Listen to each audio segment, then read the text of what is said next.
malheureusement, on est encore réunis ici pour une énième fois dire à monsieur le préfet, non, nous ne sommes pas là pour dénoncer nos élèves. Non, nous ne sommes pas là pour leur dire ne restez pas ici. Nous, on est là pour les défendre, on veut qu'ils restent ici, ça fait des années qu'ils sont là, et ils travaillent ici, ils vivent ici, donc ils doivent continuer à pouvoir vivre ici et à ce que leurs papiers soient régularisés. Donc on a fait une demande, donc pour cette manifestation, on a fait une demande d'audience au préfet. L'année dernière, il ne prenait pas la peine de nous répondre.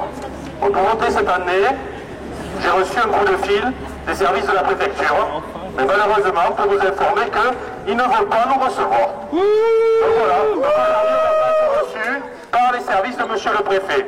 Alors, est-ce que c'est une volonté délibérée de vouloir maintenir ces familles à la rue, de vouloir maintenir ces familles dans des situations irrégulières, ou est-ce que c'est parce que monsieur le préfet a peut-être peur, peut-être il a honte, mais dans tous les cas, les familles, elles continuent à être sans papier, elles continuent à être dans la rue. Monsieur Jumizi, lui, il continue à être expulsé dans un pays où il est engagé, au Kosovo. Donc, monsieur le préfet, prenez la mesure de la situation, s'il vous plaît, et daignez au moins nous écouter et nous recevoir. Parce que les revendications qu'on porte, c'est pas seulement des papiers, c'est aussi des hommes, c'est aussi des femmes, c'est aussi des enfants qui sont scolarisés.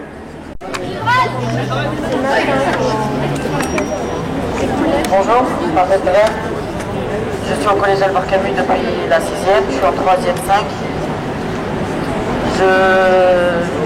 Je suis bien intégré dans le collège. Je l'ai déjà dit la dernière fois pendant la manifestation, tout ce que je veux c'est que mon père revienne et que je veux rester ici, je veux continuer à l'école ici et finir ici l'école et apprendre ici. Voilà. C'est des élèves qui sont arrivés en 6e d'un pays étranger, donc le Kosovo pour Dren, la Russie pour Zaroui. Ils maîtrisent absolument pas le français à leur arrivée. Aujourd'hui, ils sont parfaitement bilingues. Ils arrivent en 3e, donc c'est à la fin de leur scolarité au collège. Ils ont un projet d'orientation qui commence à se caler. Zaroui, par exemple, elle veut être interprète, donc elle envisage clairement un lycée général l'an prochain. Pour elle, c'est inenvisageable, mais pour Dren aussi, c'est inenvisageable d'abandonner la scolarité maintenant qu'ils sont en train d'accomplir en France. Là, ils vont finir donc leur scolarité au collège avec le brevet à la fin de l'année qu'ils auront, j'en suis persuadé. Ils ont un projet, ils ont un bilan déjà derrière eux, ils ont vraiment progressé, ils ont vraiment travaillé. Voilà, il n'y a plus qu'à, quoi. C'est des élèves normaux, c'est des élèves qui s'investissent. Il y a par exemple un projet qui nous a tenu beaucoup à cœur l'an dernier avec la collègue de musique. C'était un projet de chanson à laquelle ils ont participé. D'ailleurs, la chanson s'appelle Vaste Monde, elle est disponible sur Internet, sur YouTube. Et c'est assez étonnant de voir maintenant, d'écouter maintenant les paroles, comme maintenant qu'ils sont en danger d'expulsion, parce que c'est une chanson sur le vaste monde que les élèves peuvent être amenés à visiter au cours de leur vie.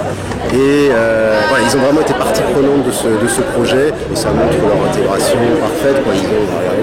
Leurs copains sont là aujourd'hui, ils sont parfaitement intégrés dans leur classe, c'est des bons camarades.